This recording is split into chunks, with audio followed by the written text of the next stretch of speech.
We want to talk about this business of guilt and shame.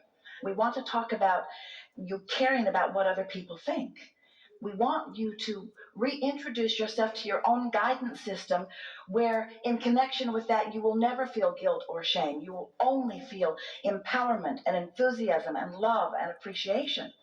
And so, what is this business of caring about how you're being responded to? It's about trying to deal with it in terms of words or behavior rather than getting a good vibrational footing at the start of it. You've got to get out ahead of it emotionally. You've got to get out ahead of it vibrationally. Because if it's vibrationally out of balance, then what you will attract is more evidence of the vibrational imbalance. So let's say you're standing in your now and you're feeling pretty good. You've come into some clarity and you're feeling pretty good right now in this moment. Let's say that. It's mostly true. So here you are in this moment, feeling good, and then a subject comes up to which you've had some concern. And you turn your attention to it and you relitigate it. You, from your now position, try to go back and change something that you've lived before. And in doing so, you take on the personality of those that you perceive are judging you, and you do the same thing to yourself. So you relitigate the experience, and you come to the conclusion that no matter what it was, and for whatever reason, that you were wrong in having that experience. But you're doing it in your now. You can't go back and relive it, and you can't go back and change it. But in your now, you can control the way you feel. So we just have a very straightforward question that we want to put to you. If your work is to do your best to get into the receptive mode, if your work is to do your best to feel about yourself as your inner being feels, if your work is to do your best to feel as good as you can feel in this moment, is there any value in going back to a time and retrying your case and finding yourself faulty and applying guilt upon yourself? Is there any value in doing that now? It's not about releasing the past. You did release it from the past because when the past was the past, it was released.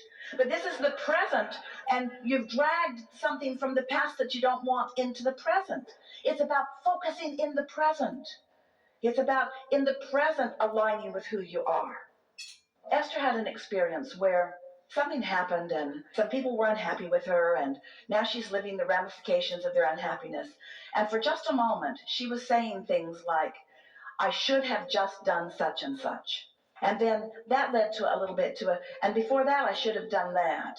So she's going back before the momentum, when the momentum was very small. If I'd just done something differently then, and then, and then, and then, and then. And once she sort of came out of it after a good night's sleep, we spoke to her with such clarity that she told others, Abraham yelled at me this morning.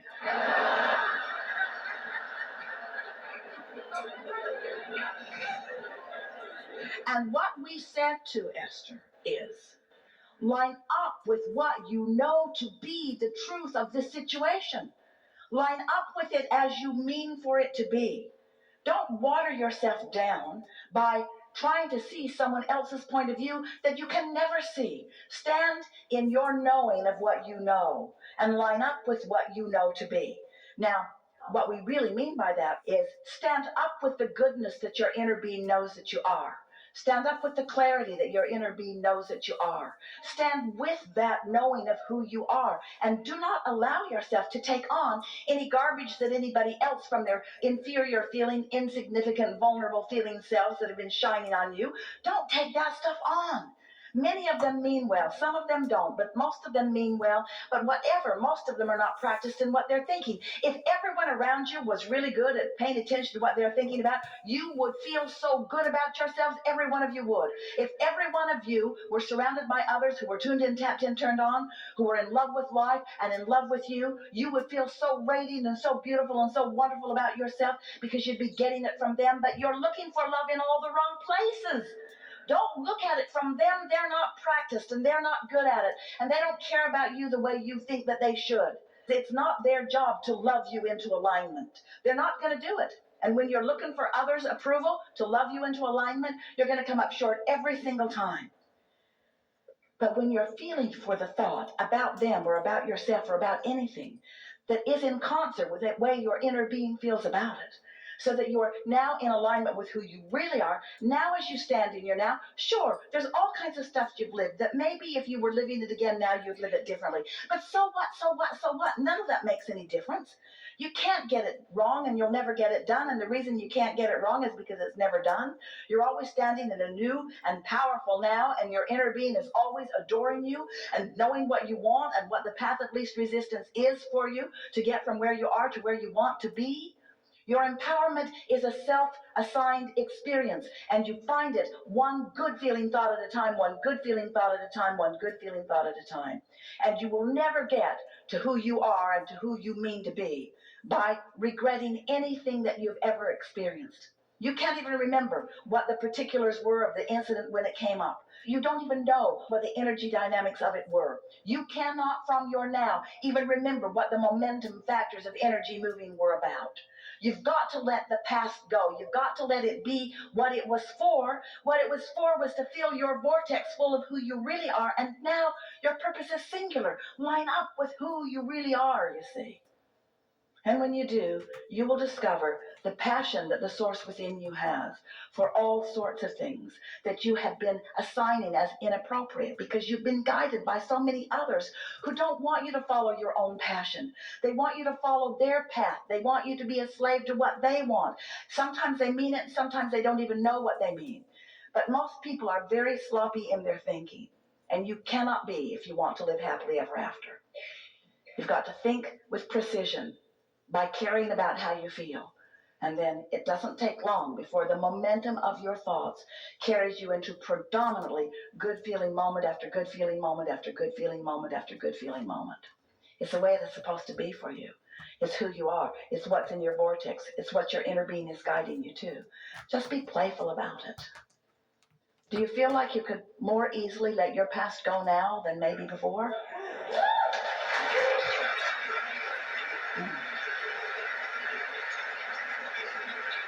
And do you feel less likely to try to make your past part of your present? And are there things in your past that you want to remember? Of course there are, but forget them anyway. Because the habit of going back is sort of treacherous territory. Don't go back. Be more present in your now. Let's talk about this purely in terms of vibration or in terms of energy and in terms of law of attraction. So when you focus upon something and then you contradict it with an opposite thought, the momentum in essence moves in both directions. You get momentum going this way and this way, which is what causes that feeling of tug of war or that feeling of stagnation or that feeling of powerlessness. So what you're really looking for is a way to refine your thinking, which just means be more deliberate about the thoughts you think. But no one can really do a good job of monitoring thought because thoughts are all around and law of attraction is helping you to add to the thought that you're thinking. And so thinking is one thing, and it's a very important thing, and certainly focus is about thinking, isn't it? But when we're talking about being deliberate about your focus, what we're talking about is having some mechanism to help you define in the moment where the rumble strip is, in the moment. How are you going to stay in the lane of the thought that you really mean to be in? There's one lane that's leading you to well-being and physical prowess and strength and longevity and abundance. And there's another lane that's doing something entirely different, and you want to make sure which lane you're in, so to speak, with your thoughts. And the emotions that you're feeling are letting you know that, but you've got to catch them at the early stages. Otherwise, you get off in that lane, and you don't even realize you're in that lane, and there is a certain amount, isn't there, of satisfaction of the momentum no matter what lane you're in, because doesn't momentum feel better than stagnation? And so that's why when we began talking about the receiving mode, when we talk about how life has caused you to ask, and in your asking, you've launched all of these rockets of desire and this powerful non-physical vortex that is amassing power and energy. Your inner being is so powerful because of the input that you've accomplished. And so there's this powerful, powerful, powerful energy stream that you now want to be in the receptive mode of.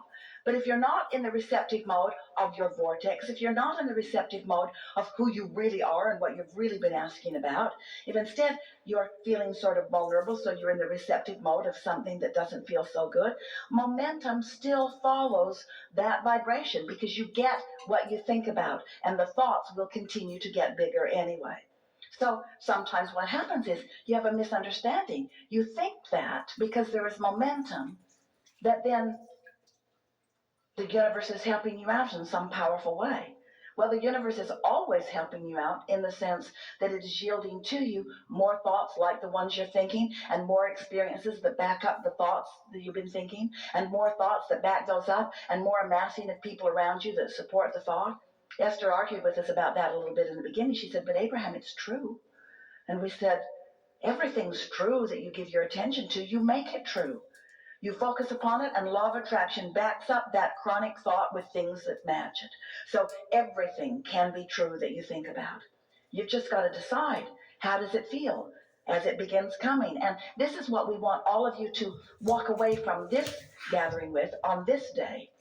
When you give your thoughts to something and you are aware of the emotion that you're feeling, and the emotion that you're feeling is powerless, or the emotion that you're feeling is anger, or the emotion that you're feeling is frustration, the emotion that you're feeling is something less than what you would describe as feeling good, take it as the important sign that it is that momentum is amassing in the direction of something unwanted.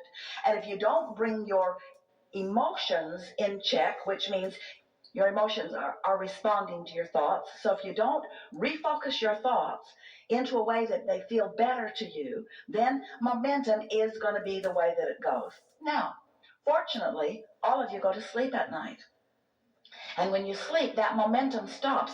Not your proclivity for thinking, not your beliefs. Your habits of thoughts don't change, but the momentum does subside while you sleep.